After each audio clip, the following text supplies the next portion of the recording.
Okay, good morning, everyone. I think we'll go ahead and get started. Thank you for joining us. And thank you to Jeffrey Ross and ACES once again for putting on a great conference here in Missoula. And thank you to Richard Powell for joining us this morning. Richard will be talking about global climate change and Inuit culture, following up on the discussion we had with him last night, and maybe a first introduction for some of us as well. Richard is a native of Scranton, Pennsylvania. He holds a BA in Environmental Science and Public Policy from Harvard University, where he received the Hoops and Rockefeller Prizes for his work on environmental reparations. He is currently pursuing a Third Millennium Foundation Fellowship administered by the Harvard University Center for Human Rights with the Inuit Circumpolar Conference. ICC is an international advocacy organization that represents the interests of Inuit from Greenland, Canada, Alaska, and Russia on the global stage. On December 7th, 2005, ICC filed a petition with the InterAmerican Commission on Human Rights, alleging that the United States is the primary greenhouse gas emitter behind climate change, is violating Inuit culture and environmental human rights as protected by the American Declaration on the Rights and Duties of Man. In the fall of 2005, Richard traveled to Inuit communities in Canada and Alaska to collect much of the testimony from hunters and elders used in ICC's petition against the IACR. He now focuses on the follow-up work of the IACHR petition, as well as other aspects of the ICC human rights work, including their involvement in the UN Convention on Biological Diversity. Richard, thank you so much for joining us today.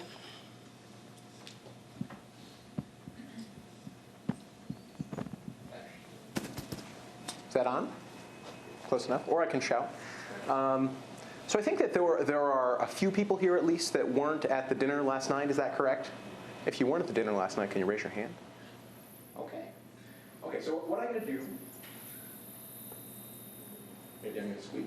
What I'm going to do is go quickly through sort of the presentation that I made last night about ICC's climate change petition to give everybody at least some feeling for what the process was, and especially how traditional ecological knowledge, innovations, and practices were used both in the IACHR petition. Getting back, I guess I'm going to briefly as possible anyway, go through sort of an outline of the IACHR petition process, as well as a little bit about the ACIA, traditional ecological knowledge, innovations, and practices in all of this process. And then hopefully we can have a discussion around some of these areas, and in addition around the preservation of traditional ecological knowledge and practices, which I think is perhaps an important thing that we haven't talked about a whole lot yet through this weekend, but I think is quite an important topic. So I thought I'd start talking about the Arctic Climate Impact Assessment.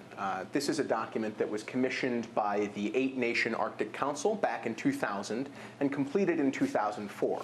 As I said last night, the Arctic Climate Impact Assessment is a particularly interesting document, especially for our purposes here this weekend, because not only does it include sort of the traditional geophysical Arctic scholarship, ice does this, tundra does that, but a whole lot about the social, cultural, economic, and environmental impacts of climate change on the North.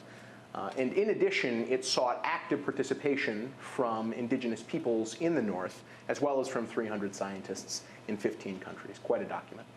So in response to the Arctic Climate Impact Assessment in 2004, the 8 nations of the Arctic Council signed a political declaration acknowledging that Arctic climate change is happening in the North, it's going to get worse, and thus the way that states can take action to stop it is by curbing their emissions of greenhouse gases.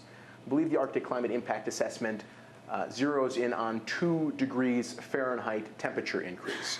If the increase can be kept to 2 degrees Fahrenheit, then at least aspects of the original Arctic environment, the Arctic environment that so many Arctic indigenous peoples depend on, can be preserved. More than that, and the feedback mechanisms begin to accelerate the process even more, and it is unlikely that the Arctic environment will be able to recover at least in the next several centuries. So the key messages from the Arctic Climate Impact Assessment, as I said, climate change is happening in the Arctic now, it's quickly going to get worse, and it is globally important. And this is the important idea of the Arctic as a global barometer of environmental health. This was true in the case of persistent organic pollutants, which accumulated in the Arctic and caused a lot of harm in Inuit communities. I mean, things were getting so bad that, in fact, Inuit mothers' breast milk was becoming toxic to feed to their infants. So that was kind of the first case in which we really saw how sensitive the Arctic environment is. And moving from that issue, in which ICC was heavily involved, including in the negotiation of the Stockholm Convention banning the use of persistent organic pollutants, which it does seem has had some effects on bringing them down, we next moved on to climate change advocacy, because seeing that first it's happening in the Arctic, we recognize that slowly the impacts of climate change will spread from the poles towards the equator. Two particularly important quotes from the Arctic Climate Impact Assessment, the ACIA. Marine species dependent on sea ice, including polar bears, ice-living seals, walrus, and some species of seabirds, are very likely to decline, with some species facing extinction. Access to traditional foods, including seal, polar bear, caribou, and some fish and bird species, is likely to be seriously impaired. For Inuit, warming is likely to disrupt, or even destroy, their hunting and food-sharing culture, as reduced sea ice causes the animals on which they depend to decline, become less accessible, and possibly become extinct. So moving from the Arctic Climate Impact Assessment to the United Nations Framework Convention on Climate Change. And here I have quoted just the objective of the UNFCCC, but I'd like you to zero in on the parts that I have emboldened. Stabilize greenhouse gas concentrations in the atmosphere at a level that would prevent dangerous anthropogenic interference with the climate system. Such a level should be achieved within a time frame sufficient to allow ecosystems to adapt naturally to climate change, to ensure that food production is not threatened, and to enable economic development to proceed in a sustainable manner. Well, I suppose it all depends on how you define dangerous anthropogenic interference with the climate system. But in the Arctic, we are clearly seeing dangerous impacts in everything from Inuits' ability to continue their subsistence harvest, their very means and way of life, to dangerous ice and travel conditions and unpredictable weather. All of these things have direct and immediate dangerous impacts on Inuit. Further, it's unclear that ecosystems will be able to adapt naturally to these changes for much longer. We're seeing drastic ecosystem impacts in many areas of the Arctic biome. And finally, food production being threatened, a clear and present danger in the Arctic.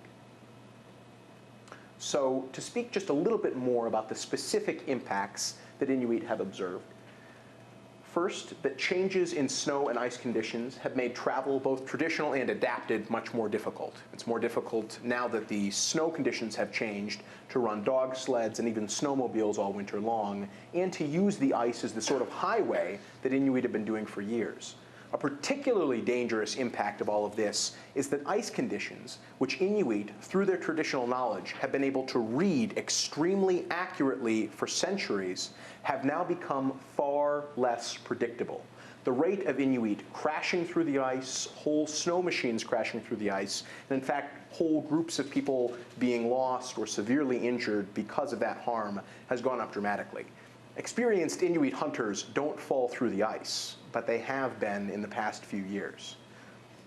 In addition, the changes in snow and ice conditions have affected animals and plants. A particularly heavy impact of this is on grazing animals. Now that the rainy season has become later in the year, snow doesn't accumulate in the same way. And in fact, now, and this has not been observed in the past, a thick layer of ground ice develops over large areas of the northern tundra. This ground ice is pretty much impossible for caribou, muskoxen, and other grazing animals to get through to the flora on the ground. It's caused large disruptions in their population. On Banks Island, north of the Canadian Northwest Territories, home to just the small Inuit settlement of Saxe Harbor, their transplanted muskoxen herd, I think normally 80,000 strong, experienced a die-off of between 10 and 20,000 muskoxen last winter due to the ground ice problem. I was told by Inuit there that the starvation became so bad that muskoxen were going out onto the ice in search of food, something that they've never traditionally been observed to do. In addition, permafrost thaw has caused both erosion, slumping, and damage to buildings, as well as the thawing of the permafrost under many lake beds, which contains the lake, so whole lakes have been going dry. This problem is particularly compounded by increased coastal erosion. So you have a dual problem here. One, the coasts are no longer as solid because the soil is no longer frozen. And two, the sea ice, which used to build up into a sort of sea wall along many areas of coasts, is now forming much later in the year, often after the fall stormy season has gone through, causing a lot of Inuit communities, including probably the most famous example at this point, Shishmaref, Alaska, to quite literally begin eroding away. You can go, I mean, if you go there and see, there's sort of desperate efforts to put up one last seawall, which will slow the erosion enough for them to make a timely transfer out of the town back onto the mainland. It's no longer a question of if they'll be able to save the community. It's merely a question of when they will have to abandon the community on the island where they've lived for thousands of years. In addition, changing species distribution, changing migration patterns of caribou have disrupted traditional abilities to subsistence hunt. Increased heat-related health problems and food spoilage. This is also compounded, of course, by ozone problems in the Arctic, a problem that was largely addressed with the Montreal Convention. I'm getting all of the city names of my conventions confused here. But a problem which has been compounded by climate change. Now that the atmosphere there is warmer, it will actually slow the closing of the ozone holes, leading to increased problems with cancer rates and those sort of things from increased ultraviolet radiation, both to Inuit and to the animals on which they rely. And in addition to that, traditional Inuit methods of drying and freezing food are no longer as effective as temperatures are warmer later. Traditional ice cellars and food caking methods in permafrost soil are no longer guaranteeing that food can be kept fresh throughout the year, causing additional economic stress on a lot of communities as they have to shift toward more modern means of preserving their food through refrigeration, freezers, these sorts of things. That's actually sort of an interesting trend that a lot of these changes are simultaneously increasing the prices of energy in Inuit communities, but also forcing Inuit to use modern energy techniques to do a lot of the things that they were able to rely on their environment to do in the past. Finally, the changing conditions mean that traditional knowledge is, one, a less reliable predictor of weather and snow conditions. Just as we heard in Robin's presentation yesterday about the ability of indigenous peoples in Peru to use the stars as an effective means of predicting weather conditions, Inuit have long been able to use various indicators, including the size, shape, position of clouds, stars, the moon, various other things, as a fairly accurate predictor of coming weather conditions. Those methods no longer seem to be nearly as effective. Weather seems to be changing more frequently, and thus people are less certain and more anxious about going out and spending time on the land, which leads, of course, to the next problem with preserving traditional knowledge. Once less time is being spent on the land, the use of that traditional knowledge and the maintenance thereof, which is so much based on the experiential learning of being on the land and using their traditional ways of harvesting and subsistence, is simply not being used as much anymore. And finally, this leads to the problem of youth not being taken out onto the land and gaining that important experiential knowledge as much as they did in the past, leading to problems compounded by other influences as well that are leading to youth not retaining and carrying on the traditional knowledge of their parents and elders. I have just a few quotes here from our petition to the IACHR, in addition to those that I shared in the video last night. I know it's a little tedious for me to read them out, but I only have 3, and you can read on the screen as well. So this is from Ronald Brower in Barrow, Alaska. You need thick ice for the weight of the whale to bring it up. You need at least 6 feet of solid ice to bring up a whale. When it's like 3, 4 feet, especially if somebody got a bigger whale, it's going to keep breaking up. And that reflects on the sizes of the whale that we catch too. More so, we're trying to catch smaller whales, which are more easy to pull up on the ice. That means that we're getting a smaller share of the whales. With a quota of 22, the smaller the whale, the less meat the people get. Another impact both on the ability to continue traditionally harvesting food in a traditional manner, and also on the ability, vital to Inuit culture, to share food brought by hunters back into the community. This problem too is compounded One, by making it more dangerous simply to be on the ice, and two, by various methods that they use the ice as a sort of pulley system to pull whales onto the ice. Now that the ice isn't as thick, and due to the huge weight of whales, it's actually very dangerous now for them to use this pulley system, and several people have been harmed and even killed because the ice has shattered, being so thin, causing these ropes with enormous amounts of stress to spray out at people. Next, from Lucas Ituluk in Labrador. The snow is not the same anymore. The bottom of the snow is a lot softer than it used to be. It's no good for igloos anymore. 20 years ago, we used to be able to stop anywhere we needed a place to sleep just to build an igloo and sleep in that igloo. Nowadays, you just can't find good snow anywhere. In those days, we used to find them anywhere. The condition of the snow is not very good. The bottom of it is very soft. So that's what I've noticed in the snow as well, not only on the bottom, but on the top as well.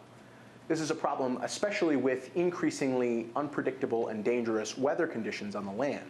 An igloo used to be the Inuit means of a fast and safe shelter.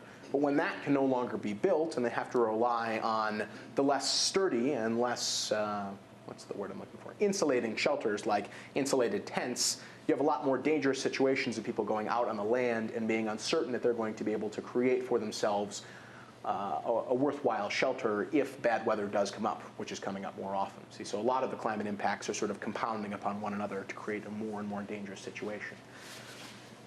And finally, and this one's a little long, but this is from Stanley Toktu, the mayor of Shishmaref, Alaska, the community that is eroding away.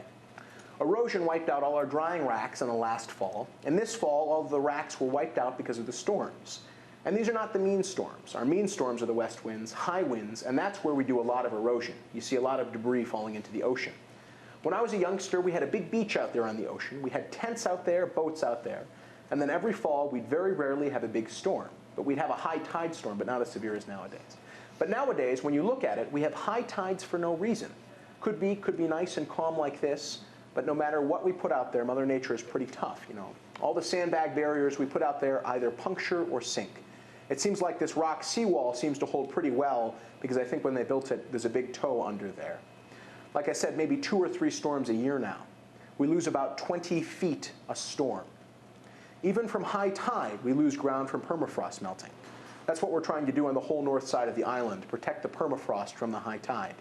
Once the high tide comes around, the permafrost melts, and the next time we get a low tide, the ground will collapse.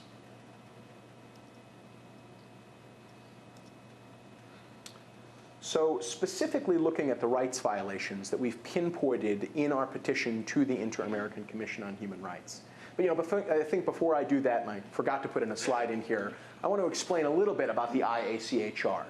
The Inter-American Commission on Human Rights is an investigative body of the Organization of American States. It polices human rights violations of inter-American human rights law, particularly the 1948 Declaration on the Rights and Duties of Man, but now also the increasing array of Inter-American Court on Human Rights case precedent. Now, unfortunately, neither Canada nor the United States are signatories to the Inter-American Court on Human Rights, so the only available instrument that we had was the Commission on Human Rights to go to. The Commission doesn't technically have any enforcement powers, as the court does, but its declarations do carry a lot of moral and political value. And further, unfortunately, as it's only an inter-American instrument, we weren't able to include Inuit from Greenland or Russia in our petition to the Commission. But those rights violations, and these all come directly out of the 1948 Declaration on the Rights and Duties of Man. This is something that both Canada and the United States are signatories to. The right to life and physical security, the right to personal property, the right to health, the right to practice one's culture, the right to use land traditionally used and occupied, and the right to the means of subsistence, all in jeopardy from climate change. So what have we asked for in this petition? Well, first and foremost, the Commission makes declarations, and the declaration that we would like them to make after coming to the North and investigating the climate change impacts for themselves, and possibly also after hearing testimony from Inuit hunters and elders at hearings in Washington, is a declaration that the U.S. is violating Inuit human rights as guaranteed by the 1948 Declaration. In addition to that, we've asked the Commission to make several recommendations. Generally, the Commission's recommendations include a declaration that there has been a clear rights violation, as well as several recommendations about what the two parties afterwards should do to try and resolve this rights violation. Usually it's something along the lines of coming to an amicable settlement. For Inuit, an amicable settlement would include that the United States adopt mandatory measures to limit its emissions of greenhouse gases. Our best understanding of the science from the Arctic Climate Impact Assessment is that this is the only way that an increase of only 2 degrees Fahrenheit, our event horizon, if you will, can be achieved. Not through technological increases, which will gradually slow the growth in the level of emissions, with the possible long-term goal of bringing down the level of emissions per unit of productivity. Next, take into account the impact of US greenhouse gas emissions and the Arctic in all further major government actions. Next, in consultation with Inuit, develop a plan to protect Inuit culture and the Arctic environment and mitigate any harm caused by US-caused climate change. And finally, in cooperation with Inuit, because Inuit realize that at this point many of the harms of climate change are now unavoidable, develop a plan to help Inuit communities, and Inuit culture adapt to the unavoidable impacts of climate change. I want to talk a little bit beyond the petition, or sort of going back into both our petition and the ACIA, about the use of traditional ecological knowledge, innovation, and practices. And I use that slightly longer term, which includes innovation and practices, because as we see so clearly in the work that we've done in Inuit communities, this knowledge isn't sort of a static thing. So if we remind ourselves that with innovation, it's something that's constantly evolving as well, and in practices that it's not simply a body of knowledge, but is indelibly tied to the practice and the experiential learning on the land itself, I think that's maybe a better way, at least in this discussion, to wrap our minds around it. So first of all, traditional ecological knowledge, innovations, and practices have been used as a means of both verifying the scientific work done through the Arctic Climate Impact Assessment. As we've pointed out several times, the longest grant that, say, the National Science Foundation issues is something like 4 years. The length of our studies, and even all of Arctic scholarship, is relatively short compared to the baseline that's established by traditional knowledge. So using this baseline as a means of verifying the current changes and possibly future models has been a serious use of this knowledge, both in our own petition and in the ACIA. And in addition, using this knowledge to humanize impacts which otherwise seem largely geophysical, changes in ice or even changes in wildlife, seeing how those changes directly impact people, and thus enabling us to make a human rights argument.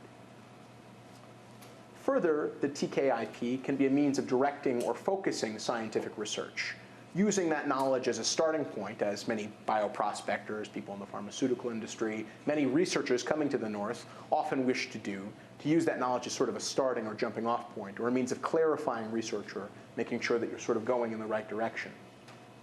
And finally, TKIP, not just as a means of verifying knowledge and as a means of directing knowledge, but as in fact as a victim of climate change and other cultural and environmental forces. So finally, I just want to throw out a few ideas around the preservation of traditional ecological knowledge, innovation, and practices. And I hope that this can perhaps be one of the large focuses of our discussion here this morning. So first, to preserve something like, say, Inuit knowledge of the land or their species or animals, will this actually require the elimination of the negative forcing that's harming that knowledge?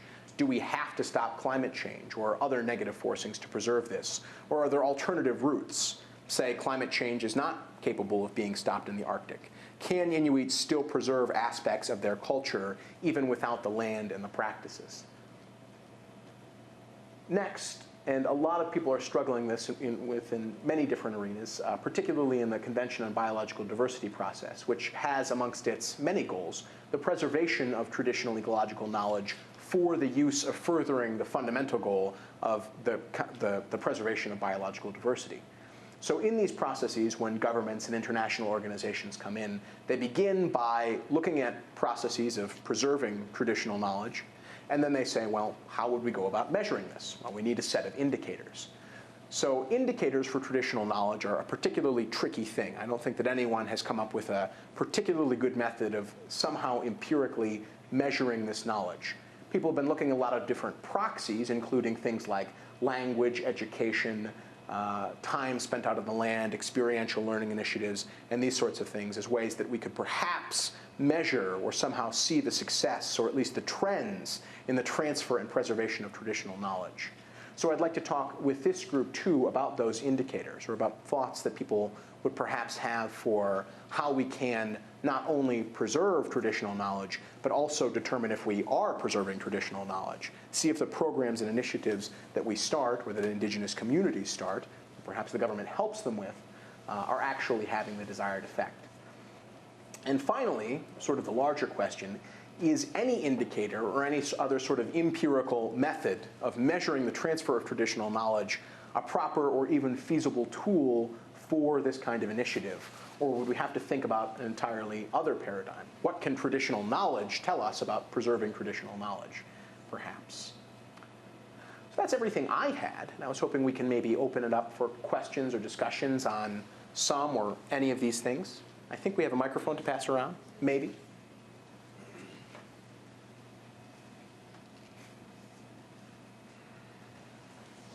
Because this is being recorded, we're going to ask you to ask questions into the microphone, and we can just pass this around the room. Thank you, Richard, very much for that presentation. Any questions? Yeah. I don't know if this is a question so much as it is an observation. I found it really interesting that because the ice is less thick, that they're actually having to select for smaller whales. And that, in essence, means they could be selecting for a different age group of whales, and which could perturb the whole population dynamics and possibly result in a collapse of the population of whales that they subsist on. Is anyone doing any studies related to this or addressing that particular kind of concern? Not to my knowledge. I realize that it's a very important impact, and I think it maybe speaks to sort of the larger issue of, Inuit have, as all indigenous peoples have, evolved to a certain point where their traditional harvesting practices, despite the arguments of many animal rights activists, are actually very much, sustainable harvesting practices. But, it's an interesting additional impact that these changes are leading to, in many cases, less sustainable practices.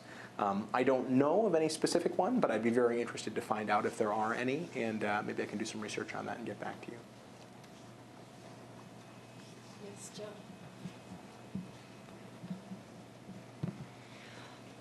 Are there different types of concerns that people either in Canada, Greenland, or the United States are raising, and also across, let's say, men and women? Are they raising different concerns about impacts of change? Indeed they are. So the Arctic environment, while there are a lot of similarities around the circumpolar world, it's certainly not sort of one homogeneous block. I mean, Inuit live everywhere from the very high Arctic, say at the top of the Canadian Arctic archipelago or in northern Greenland, to Inuit living as far south as sort of southwestern Alaska, or even down in Labrador. So there's a great variation in the different impacts and the different concerns that people have. For example, when you look at Alaska, where whaling culture is very much alive and active, where they have a quota of, I think it's 22 whales just in Barrow, Alaska every year, that's a primary impact that you see there. And of course, people living in different areas along various migration patterns, say living on Savunga Island, which is St. Lawrence Island, the community of Savunga, which is between Chukotka, Russia, and Alaska, just south of the Bering Strait, are at a different seasonal point in the whale migration, as long with the migration of many other species of marine mammals. So they're sort of catching these marine mammals as they come by, as the ice flow recedes north and comes south at different points of the year. So now that those are changing, their kinds of impacts, having to go further out in the water to get to the edge of the ice, are very different from, say, people in Iqaluit, largely seal fishers on Frobisher Bay, who are more concerned about the ice formation up and down Frobisher Bay.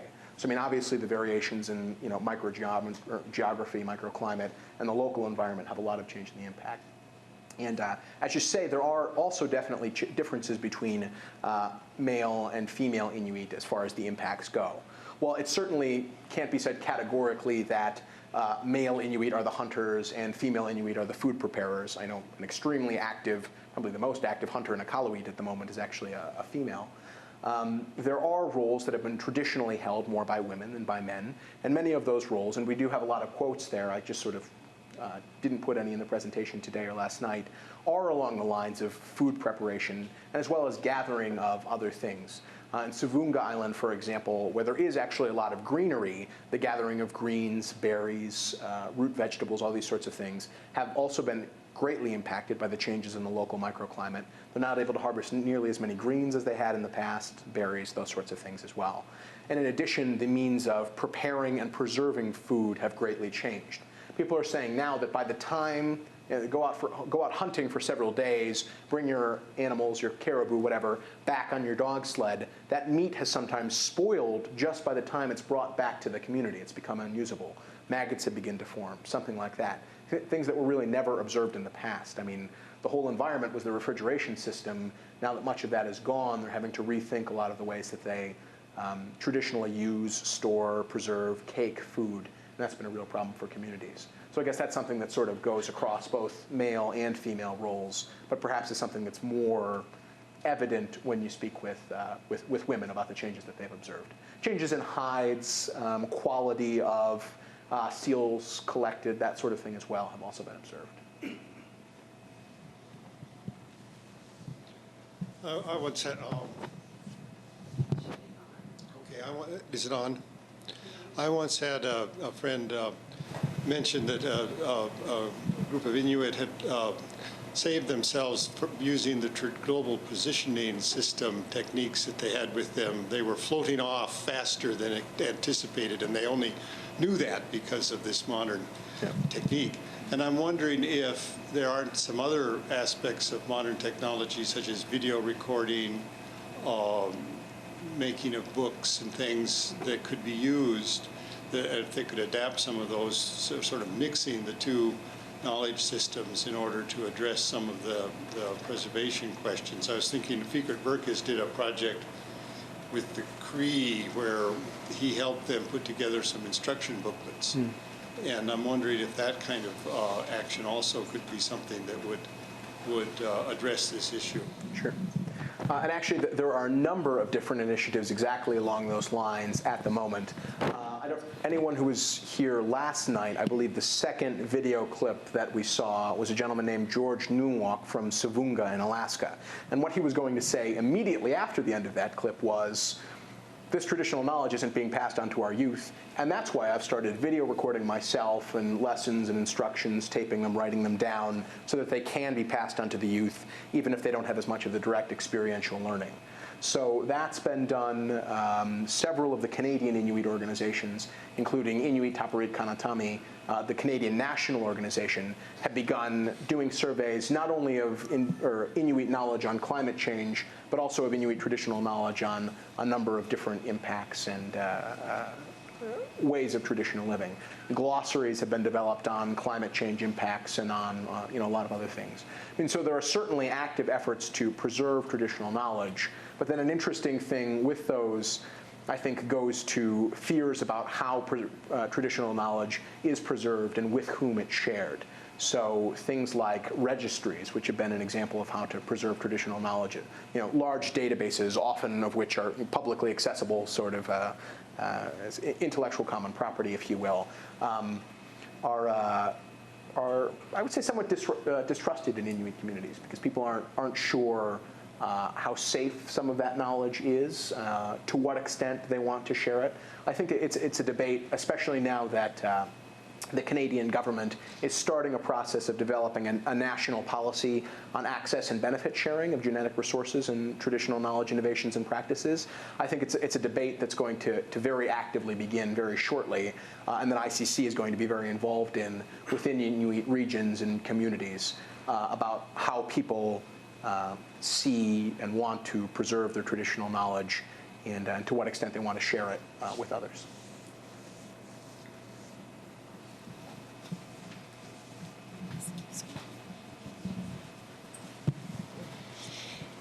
not so long ago, I had the chance to listen to Chief Irving Powless of the Onondaga Nation, who made a point very like what you did, Rich, about how oftentimes the solutions to these problems of community resilience lie in traditional knowledge. And I'm remembering what he was talking about, how the Onondaga people, he said, wherever they went, they always shared their stories and their food with tribes in Florida and in Texas and all these different places. And he said that was because if the knowledge is held by many of us, no one will forget. It's going to be someplace else. And as things change, those people to the south will hold our knowledge and we hold theirs. And that made me wonder, is there knowledge sharing happening between people of the North and people of the subarctic who might have different strategies for dealing with life in a changed climate? I can't think specifically of any initiatives that have begun along those lines. Relations between Inuit and First Nations, while on an organizational level between the various national organizations, at least in Canada, are sometimes stressed, but on a cultural or individual or community level, I don't believe that kind of stress actually occurs. I don't know specifically about any initiatives along those lines, although I'd like to look into it to see if there are any of them. And that could certainly be a way to help people adapt to. As the southern ecosystem gradually moves into the north, as the tree line moves north.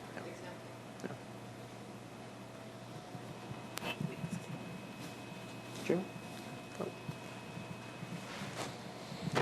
Hi. I'm really intrigued about the discussions we're having. I'm concerned, though, because when we talk about sharing traditional knowledge, traditionally the teaching method that Indigenous people use is very informal, very hands-on. And the challenge, I believe, that we have as Native people is many times to take that methodology that we've used in the past and translate it into a Western model, which is really what these folks in the North are really very, just right now, it's crisis kinds of information that needs to be shared.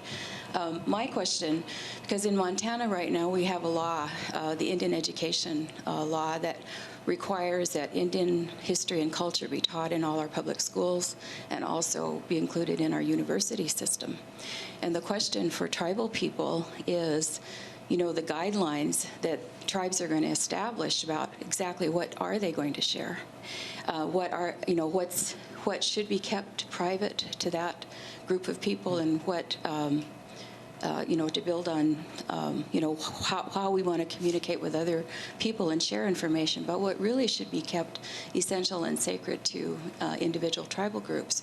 So I came because I'm really curious to know what kind of language these different Indigenous groups are using to assert their rights, to say, yes, we have some things that we hold sacred to us that we don't want to share, but also make sure that our young people are going to be learning. So can you comment a little bit on maybe some of the language that different Indigenous governments maybe are looking at to protect that knowledge? Yes and no, and I'll say yes because I think it's begun in the Inuit territories, and no because I think a lot of that language is really actively under development. I think, I'm sorry to keep coming back to the Convention on Biological Diversity, but that does seem to be a primary driver of this process of that and the World Intellectual Property Organization, at least on the international level, are primary drivers of the process of concern for protecting certain aspects of traditional knowledge. So in the Canadian Inuit regions, the regions have various levels of sort of autonomy and ability to monitor and control who comes into communities, what kind of research is done, et cetera. The Canadian territory of Nunavut, which is now a territory on the same level as the Northwest Territories of the Yukon, is also entirely one Inuit land claims region. And in that land claims agreement, which both set up the new territory as well as an Inuit regional organization to sort of run parallel to the government of the territory, established, amongst other things, the Nunavut Research Center and the Nunavut Wildlife Management Board. So those bodies issue permits to researchers and others coming into the communities who are attempting to access the knowledge in those communities. So really the language there I think that they use is I don't think that they use free, although they should, but prior informed consent. And the language generally that the Canadian government is using is access and benefit sharing, prior informed consent, mutually agreed terms, and material transfer agreements, or, yeah.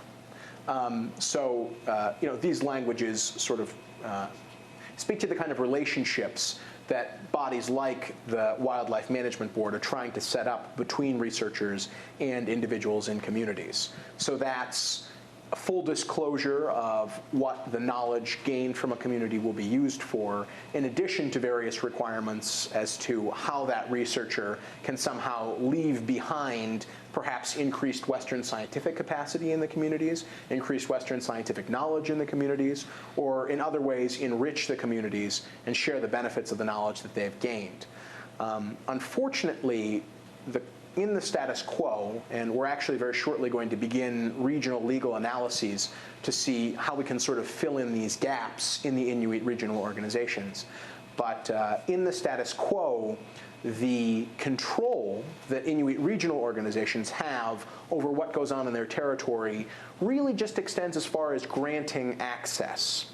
The permits that are currently in place don't have requirements that any further benefits gained from that knowledge are shared back with the communities. And that would really be an access and benefit sharing regime, if you want to call it that. That would be the full thing, both Inuit able to control who accesses their communities and be able to guarantee that whatever knowledge gleaned therefrom is then shared back with the communities.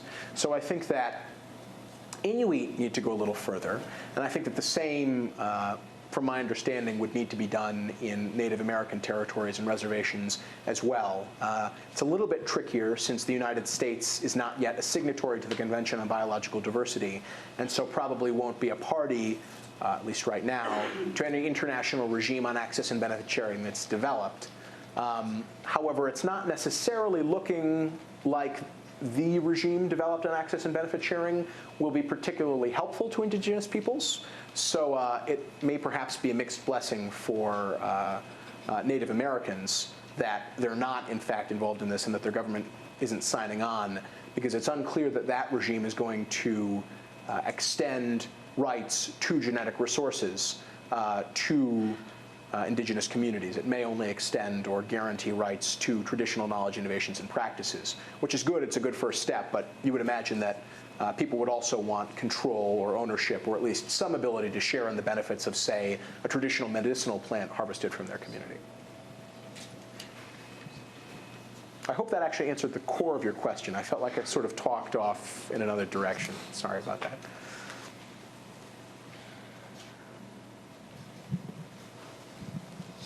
I really appreciated your inclusion of innovation and practice in addition to the usual tech nomenclature. But my question is, have you or others observed the ways in which experienced hunters or elders have collectively begun to try to address in their own way how to adapt to these incredible changes to maintain the kind of resiliency that their societies have had in the past? And I'll say, just to preface it too, the term traditional knowledge, innovations, and practices, again, going back to the CBD, is now the standard terminology in the Convention of Biological Diversity. So I think that perhaps it's helpful to acknowledge that and even maybe use it in our own thinking and writing if people feel that it's useful, because I think it helps clarify. But yeah, on adaptation to the changing conditions. And actually, I mean, a lot of that has been done, I don't know if I want to say unfortunately, but a lot of it has been done with increased use and reliance upon technology. So, now in most cases, Inuit going hunting, at least many of them that I spoke with, bring their satellite phone and their global positioning system, in addition to their normal traditional hunting gear. In many cases, now that the ice flows are much further away from the land, traditional boats, walrus skin boats, even with the motor attached, just can't make the journey anymore. So, it's an increased reliance on technology. But that reliance, too, obviously comes with a lot of problems. I mean, for example, many communities, and it's actually becoming increasingly rare, not only because of the convenience of snowmobiles, skidoos, but also because of one element of the Canadian government's attempt to integrate Inuit into southern communities or the rest of Canada, was a systematic program of dog slaughter, which was sort of a large attempt at removing the tradition of dog sledding. But now that many people have lost the tradition of using dog sledding, and with the rising oil prices, which disable them from using their skidoos, they're quite literally trapped in the communities because they no longer have a means of transportation. So the adoption of modern technology is kind of coming as a double-edged sword. I mean, and I think that a lot of it sort of began when there were perhaps more economic opportunities for Inuit in a lot of communities. For example, the oil boom in northern Alaska and Prudhoe Bay, which initially greatly enriched northern Alaskan communities. But now, as there's been no new oil development, the taxes are decreasing every year due to the decline in the capital of all the infrastructure. Those communities are becoming more and more economically depressed. And with many of the bans on the import of sealskins, which sort of crashed the Inuit economy in a lot of areas in Canada in the 70s, particularly with the U.S. Marine Mammal Protection Act, there just aren't many economic opportunities. So the reliance on new technology has also, in a way, crippled a lot of people's ability to carry on traditional subsistence practices, and not really allowed them to reap the benefits of modern technology, which is very unfortunate.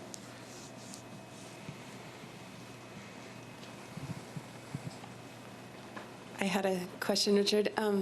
You mentioned last night that the chair of the ICC, Sheila Watt-Cloutier, she had posed the question, she poses the question when she talks, sort of what would you do in a similar circumstance? And it seems like this petition is an incredibly sophisticated response and a very needed response. But I was wondering if you could speak a little bit to the process that brought the petition to where it is, to the registering of the petition last fall. Sure.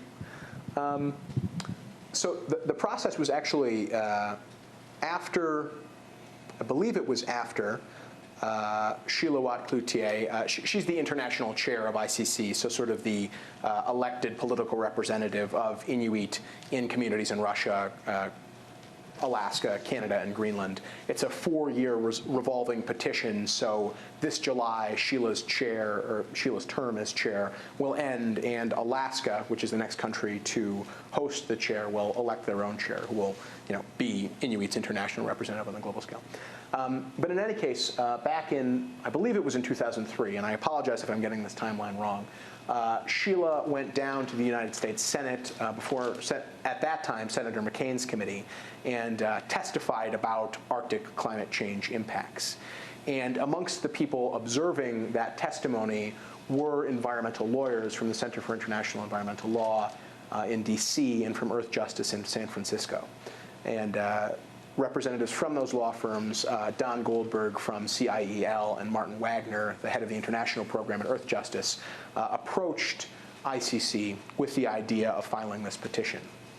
So it was quite a long process, actually a 2-year process of doing this sort of heavy lifting intellectually. This is a mighty petition. It's 167 pages long, 600 or 700 footnotes. I mean, it's a pretty enormous document. It's really impressive if you get a chance to look at it. And so it has a large section not only on climate science, but also a large section with direct quotations from Inuit whom we interviewed, and also drawing on some other earlier attempts at gathering traditional knowledge and Inuit's perspective on climate change, as well as a lengthy session on the pertinent international law. So including not only the sort of bare outline I gave you, which are specifically the rights in the 1948 Declaration, but also all of the other pertinent international legal precedent. So things from the Inter-American Court on Human Rights, WTO rules, I mean, a suite of relevant things. So in the long process of just drafting, those elements of it, just in the last and actually just in the final months before the petition was filed, we actually went out and collected our own testimony specifically for the petition. We sort of knew what we were going to get in communities, but we wanted to get it specifically for the purpose of this petition, and also to collect people who were willing to be named as petitioners. I mean, there's a large body of these sort of quotations and testimony and knowledge already on file, but we wanted some that were really directly into this process. So I think back last August, myself and another young American on a fellowship from Dartmouth University, his name is Sasha Earnhardt Gold, both went up to Iqaluit, were briefed on interviewing techniques, and sent off in different directions. He went east first into the rest of Baffin Island, Nunavik, and down into Labrador, while I went west across the rest of Nunavut, which is the northern Northwest Territories, and then into Alaska. So altogether, we collected, a whole lot of testimony, as well as 62 individuals who were willing to be named as petitioners. And so sort of their involvement then being named as a petitioner, although Sheila Watt-Cloutier is technically the only petitioner, then the individuals named, or the people whose rights have been violated, are these 62 other people, then on behalf of all Inuit in Canada and Alaska. And essentially what it means to be named in this petition isn't that anybody has any, I mean, again, it's not a lawsuit. It doesn't really have implications in that way that, signing on to some kind of other legal action might. But those people all signaled that they would be willing to, if called upon, travel to Washington to participate in hearings in front of the IACHR if the commission felt that that was necessary to their investigation.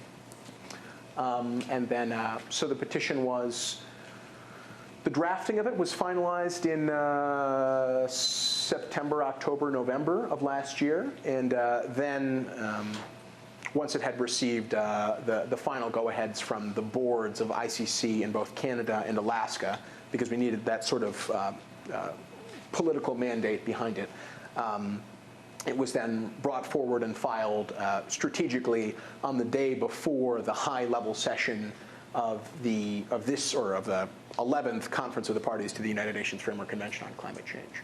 So on December 7th was kind of in the midst of that. So the platform that we used to launch the petition was a side event at the UNFCCC meeting in Montreal. Thank you.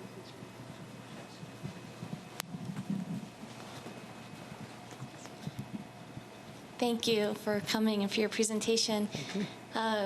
And I find it really powerful to have a human face given to some of the effects of climate change on Arctic peoples. And I meant to put a human face at the end of this. That was supposed to be my last thing, but it was late and I forgot. Yep.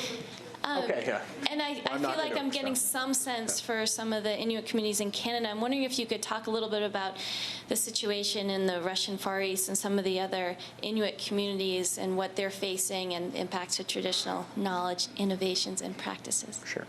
Well, as I said, there's some variation in the local microclimate and the various impacts in different places. And I'm sorry to say that I'm actually largely ignorant of the specific impacts observed in the Russian Federation in the Chukotka region. So I can't speak too much to those, although I would imagine that they're somewhat similar to the impacts being seen on the other side of the Bering Sea in western Alaska. But I know that in Greenland, and largely because a lot of, especially, let me get this right, it's western Greenland is subject to a lot of the stormy weather that comes in and causes the same kind of erosion that's been seen in western Alaska. A lot of the same sort of impacts are being observed there as well. And of course, in Greenland, they have active subsistence hunting for marine mammals. So between seal, various species of whale, and then, of course, their land animals as well. Those kind of impacts are also being seen. I'd be curious if you could help us relate to this petition, maybe by giving us an example of a precedent or some type and how it's been resolved. What are the avenues of resolving a petition like this? Well, it's both, I guess, easy and difficult to say because it is sort of a groundbreaking petition in that it's the first thing to try and take on something like climate change, sort of government actions that are causing a massive environmental problem. But at the same time, perhaps not all that distinct or different. It's unfortunate that I don't know really enough of the specific details to answer your question well, and I can certainly get back to you. But I know that there have been sort of the environmental precedent set for establishing the environmental rights and the cultural protection rights are, and I'm again sorry that I'm so ignorant on this, but attempts of peoples in Central America to stop logging practices on traditional lands that have been authorized by the government. So essentially the InterAmerican Commission is meant to be sort of, not a court, but an agency of last resort. So you're really only supposed to file with them once you've exhausted domestic possibilities for remedy. As this was largely something with Canadian Inuit bringing something against the United States, there's not really a whole lot of room for remedy other than discussing the fears and problems with senators and ambassadors, both of which ICC did with no change or avail in the administration. But so, for example, what happened with the South American case of the logging on traditional lands, so it was both problems with environmental rights and cultural rights, because not only was it logging in particularly sensitive areas of the ecosystem, but it was also logging, I think, specifically on sacred hill sites. So this was first brought to the Inter-American Commission. The Commission filed a declaration supporting these indigenous people's rights, told the government, again, I'm sorry, I believe it was Guatemala, but I'm not entirely sure. Oh, was it Nicaragua? Okay, yep, okay, yeah. So, and perhaps you can fill in on this more if I'm getting it totally wrong. But oh, okay, yeah. So it went as far as the Commission. The Commission said you're violating these people's rights. You have to work out some kind of amicable settlement with them. The government of Nicaragua failed to do so. So the Commission then referred the matter to the Inter-American Court on Human Rights. The court issued a pretty groundbreaking ruling, because the court is seen as a bit more political than the Commission, but issued a ruling which actually had clout through international law, saying that the government simply had to stop this. And they did. They conceded to the ruling of the court. As I said, it's unfortunate that neither the U.S. Nor Canada has signed on to the Court of Human Rights, so that's not an avenue that's going to be available to us. And as particularly the U.S. is unwilling to sign on to, say, the International Court of Justice, it seems very unlikely that they'd sign on to the Inter-American Court, especially when they may have negative rulings issued against them in the near future.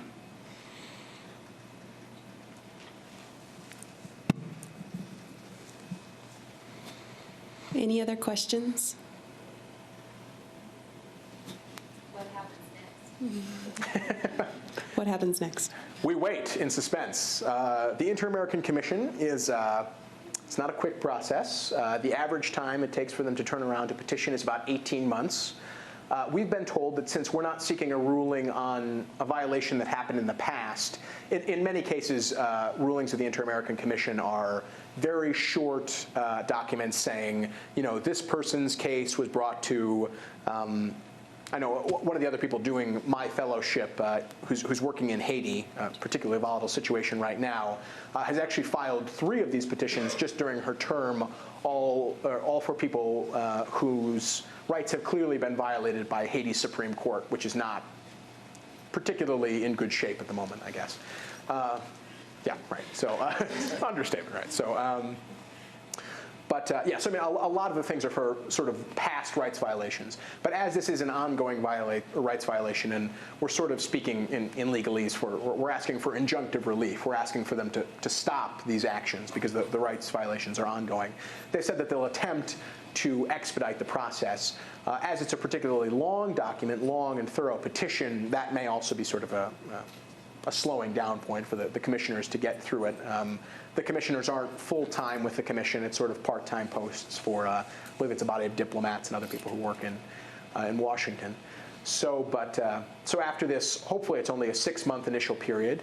they'll essentially say how they want to proceed with their investigation. So this will include hearings in which the other side, the United States in this case, will be able to present its side of what's going on with the rights violations, and in which Inuit will also be able to come and testify directly before the commission.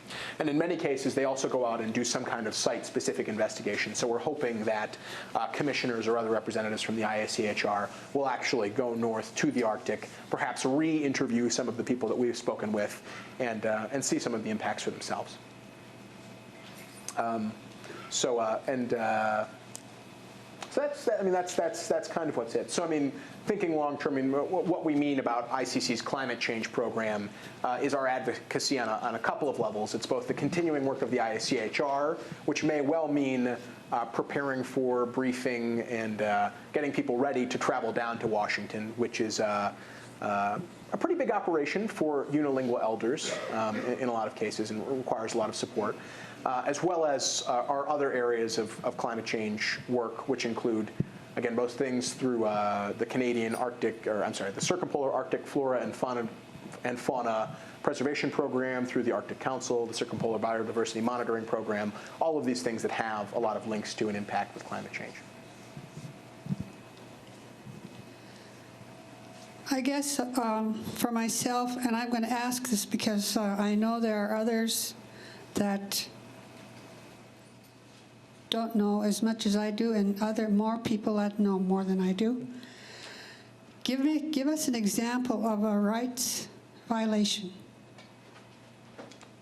Okay, so the 1948 Declaration guarantees the right to use of lands traditionally used and occupied. So, well, besides the fact that in Shishmaref those lands are quite literally disappearing through climate change, a lot of the other lands are no longer able to be used in the same way. So that right to use the lands traditionally used and occupied is being violated, is being broken. Another and maybe even clearer example is simply the right to the means of subsistence. In many Inuit communities, people are only partially or marginally involved in the cash economy. So if their subsistence harvest begins going south, going to the store, especially in the north where stores are ungodly expensive, is not a realistic or viable option for many families. So if the whale that you're bringing back in is half the size that it was last year, and not only your family, but several elders, say, who have no children, or hunters who can bring them other food, are all depending on that same whale, you've directly violated people's rights to the ability to keep body and soul together, to subsistence.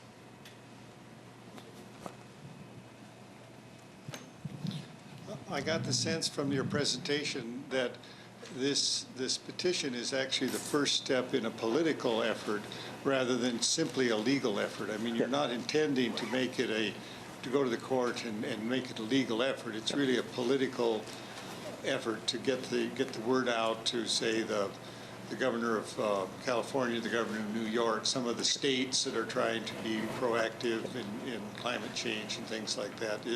Are you moving ahead on that front before the commission completes its work? Yeah, absolutely, and that's really what it is. I mean, it is a powerful legal instrument. It does set international legal precedent that you might say is soft law. You know, doesn't necessarily have direct. I mean, the Inter-American Commission has no army. It can't force anybody to do anything.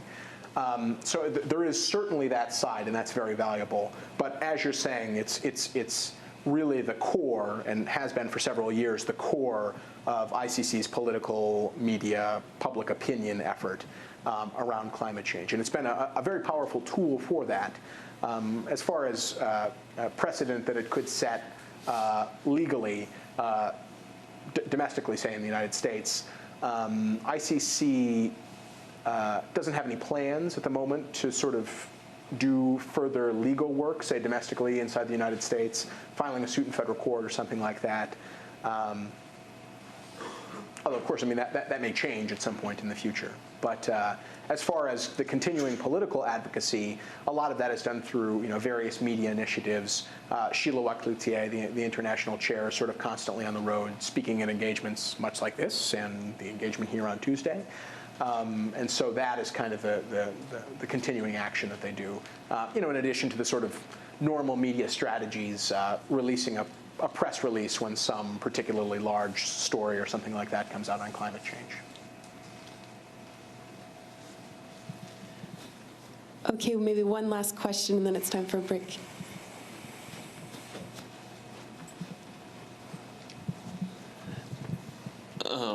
I tried to run this question through my head a couple times, but before all the red tape and everything like that, as individuals, what can we do to help reduce the greenhouse gases? What can we do? Well, I mean, I think that there are a lot of different ways. I mean, so if you think about the three primary ways that greenhouse gases are produced in the U.S., and it's roughly a third, is internal combustion engines from automobiles, power plants, burning coal, oil, natural gas, any of the fossil fuels, and manufacturing processes. So those are kind of the three big ways. So if you just sort of think about targeting each one of those and how each one of those impacts your life, you can think about how you yourself can, take steps to, what's the popular term? We're saying carbon footprint now, is that what we're saying? So reduce your carbon footprint, right? So if you drive less or have a more fuel-efficient car, you've cut down your emissions from your automobile. If you use less power in your home, even if you're using things from renewable energy sources, it's gradually bringing down all power consumption in the grid. So buying those fuel-efficient light bulbs or something like that. And then if you quite simply consume less, use less products, all of those products in our sort of manufacturing base are also contributing to emissions of greenhouse gases. So it's generally try to live lighter, I guess.